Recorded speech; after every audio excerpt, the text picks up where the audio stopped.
अमृतवाणी। ओम स्थापकाय च धर्मस्य सर्वधर्मस्वरूपिणे अवतार वरिष्ठाय रामकृष्णाय ते नमः। जय ठाकुर, जय माँ। ओम शिव शिव शिव। श्री रामकृष्ण देव के अमृत तुल्य दिव्य उपदेश। प्रेम प्रीति के 3 प्रकार हैं: समर्था, समंजसा और साधारणी। समर्था प्रीति सबसे उच्च कोटि की है। इसमें प्रेमिका केवल प्रेमास्पद का ही सुख चाहती है। इसके लिए चाहे उसे स्वयं को कष्ट ही क्यों न भोगना पड़े। समंजसा प्रीति मध्यम कोटि की है। इसमें प्रेमिका प्रेमास्पद के सुख के साथ स्वयं का भी सुख चाहती है। साधारणी प्रीति सबसे निम्न कोटि की है। इसमें वह केवल अपना ही सुख चाहती है। प्रेमास्पद के सुख दुख की कोई परवाह नहीं करती। जिस प्रकार संसारियों के बीच सत्व, रज, तम ये 3 गुण पाए जाते हैं, उसी प्रकार भक्ति में भी सत्व, रज, तम तीनों गुण हैं। जिसमें सात्विक भक्ति होती है वह ध्यान भजन एकांत में अत्यंत गुप्त रूप से करता है। शायद वह मच्छरदानी के अंदर ही ध्यान करता है। सबको लगता है कि ये सोए हैं, रात को नींद अच्छी नहीं हुई होगी, इसी से उठने में देर लग रही है। देह के प्रति इतना ही ख्याल रहता है कि किसी तरह पेट भर जाए। साग भात मिला कि बहुत हो गया। उसमें किसी बात का आडंबर नहीं है, न खाने पीने का, न पोशाक का। घर में साज सजावट का जमघट नहीं। ऐसा भक्त धन के लिए कभी किसी की खुशामद नहीं करता। जिसमें राजसिक भक्ति होती है वह खूब तिलक चंदन लगाएगा, रुद्राक्ष की माला पहनेगा। माला में अलग जगह जगह पर सोने के मनके लगे होंगे। जब पूजा करेगा तो कोसे का वस्त्र पहनेगा, बड़े ठाठ से पूजा करेगा। जबरदस्ती धन छीन लेता है। उसी प्रकार वह भी भगवान पर जोर जबरदस्ती करता है। कहता है, क्या मैंने भगवान का नाम लिया है फिर भी मुझ में पाप है?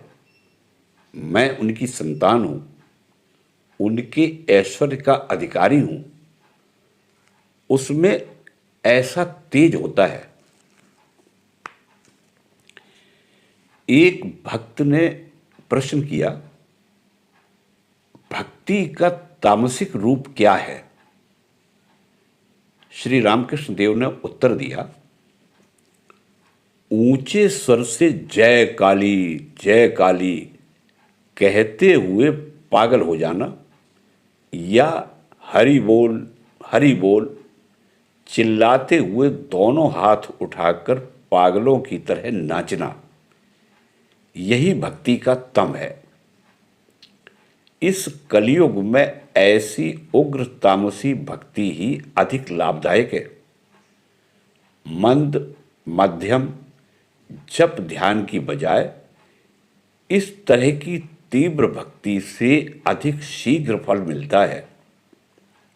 भक्ति की आंधी से ईश्वर की दुर्ग की प्राचीर टूट फूट जाती है। चित्त शुद्धि के लिए साधना इस प्रकार क्रम है। पहला साधु संग, दूसरा ईश्वरीय विषयों में श्रद्धा, तीसरा आदर्श के प्रति निष्ठा, चौथा ईश्वर पर भक्ति प्रेम, पांचवा भाव या ईश्वर में तन्मयता, छठा महाभाव। जब भाव परिपक्व हो जाता है तो महाभाव होता है। महाभाव में भक्त उन्मत्त की तरह कभी हंसता है तो कभी रोता है। वह देह बोध के पार चला जाता है। उसे शरीर की सुध नहीं रहती।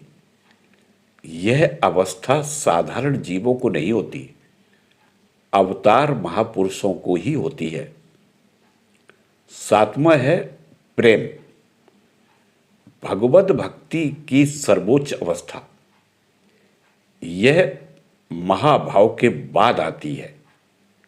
इसके दो लक्षण हैं। पहला संसार का विस्मरण हो जाना, दूसरा स्वयं की देह का विस्मरण हो जाना। इस अवस्था में भक्त को भगवान के प्रत्यक्ष दर्शन होते हैं और इस प्रकार उसके जीवन का उद्देश्य सफल हो जाता है। शास्त्र में ये सब कर्म करने का आदेश है, इसीलिए मैं ये सब कर रहा हूं। इस प्रकार की भक्ति को वैधि भक्ति कहा जाता है। और एक किस्म की भक्ति है राग भक्ति। यह ईश्वर के प्रति अनुराग और प्रबल प्रेम से आती है, जैसी कि प्रहलाद की थी। वह भक्ति यदि आ जाए तो फिर वैधि कर्मों की आवश्यकता नहीं रहती। एक किस्म की भक्ति है जिसका नाम है वैधि भक्ति। इतना जप करना होगा, इतने उपवास रखने होंगे, इतनी तीर्थ यात्रा करनी होगी, इतने उपचारों से पूजा करनी होगी, इतने बलिदान देने होंगे। यह सब वैधि भक्ति है। यह सब करते करते धीरे धीरे रागा भक्ति आती है। जब तक यह रागा भक्ति नहीं आती तब तक ईश्वर लाभ नहीं होता। ईश्वर पर प्रेम होना चाहिए। जब संसार बुद्धि पूरी तरह निकल जाएगी, ईश्वर पर सोलह आना मन आ जाएगा, तभी उनको पा सकोगे। भक्ति दो प्रकार की है। पहली है वैधि भक्ति। इतने उपचारों से पूजा करनी होगी, इतना जप करना होगा, पुरस्चरण करना होगा इत्यादि। यह सब वैधि भक्ति या शास्त्र विधानोक्त भक्ति है। इस वैधि भक्ति के परिपक्व होने पर शुद्ध भक्ति का ज्ञान का लाभ होकर समाधि होती है। समाधि में जीवात्मा का परमात्मा में लय हो जाता है। समाधि के बाद जीव वापस नहीं लौटता। पर यह बात जीव कोटि के संबंध में है। अवतार या ईश्वर कोटि की बात अलग है। उनकी भक्ति वैधि भक्ति नहीं, वह तो भीतर से स्रोत की तरह आती है। चैतन्य महाप्रभु की तरह अवतार तथा ईश्वर कोटि भक्तों में अनुलोम विलोम दोनों भाव पाए जाते हैं। वे समाधि में भी जा सकते हैं और फिर उतरकर ईश्वर के साथ दास्य वात्सल्य या अन्य कोई भाव संबंध स्थापित कर भक्ति का आस्वादन भी कर सकते हैं। वे नेति नेति करते हुए एक के बाद एक सीढ़ी को पार कर छत पर पहुंचते हैं। फिर वहां जाकर वे देखते हैं कि छत जिन ईंट, चूना, बालू आदि चीजों से बनी है, सीढ़ियां भी उन्हीं चीजों से बनी हैं।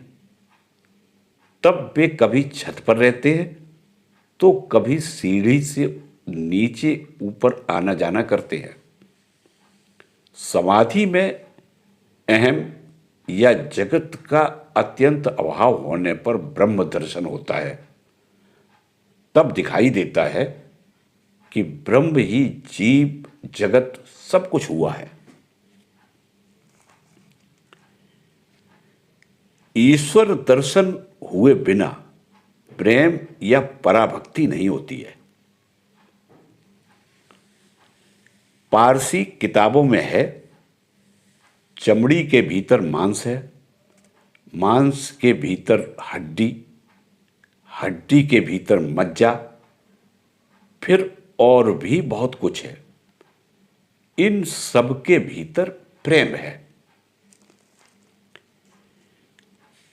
प्रेम के उत्पन्न हो जाने से मानो सच्चिदानंद को बांधने की डोर मिल जाती है।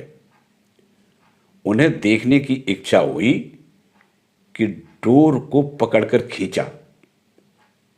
जब पुकारो तभी पाओगे। भक्ति के परिपक्व होने पर भाव होता है।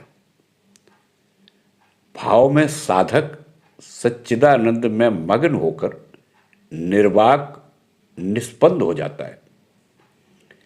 इस भाव के भी परिपक्व होने पर महाभाव या प्रेम होता है। भाव मानो कच्चा आम है और प्रेम पका हुआ।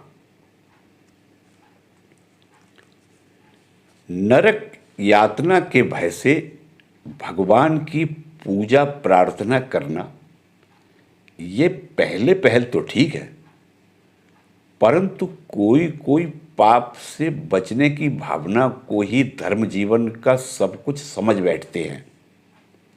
वे भूल जाते हैं कि यह धर्म जीवन की प्रारंभिक अवस्था की निम्न स्तर की बात है।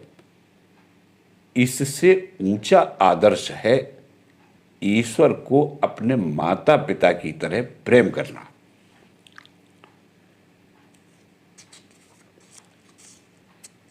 पराभक्ति क्या है? पराभक्ति में साधक ईश्वर को अपने परम आत्मीय की तरह देखता है।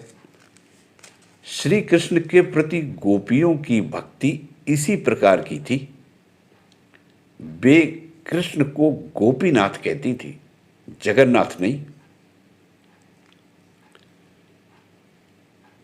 भक्त ईश्वर से प्रेम तो करता है, पर क्यों करता है यह नहीं जानता। इसी को कहते हैं अहेतुकी भक्ति। यह यदि एक बार मिल जाए तो फिर कुछ भी बाकी नहीं रह जाता। एक भक्त यही प्रार्थना करता है कि हे प्रभु, मैं धन, मान, देह सुख कुछ भी नहीं चाहता। मुझे केवल तुम्हारे पाद पद्मों में शुद्ध भक्ति दो। प्रेम के दो लक्षण हैं। एक बाह्य जगत का विस्मरण हो जाना और दूसरा स्वयं की देह का विस्मृत हो जाना। इस प्रेमा भक्ति में दो बातें हैं, अहंता और ममता। अहंता यानी मैंपन। यशोदा सोचा करती, अगर मैं न देखूं तो गोपाल की ओर कौन देखेगा। ऐसे में गोपाल बीमार पड़ जाएगा। कृष्ण के विषय में यशोदा को ईश्वर बोध नहीं था और ममता यानी मेरापन, मेरा गोपाल, यह भाव।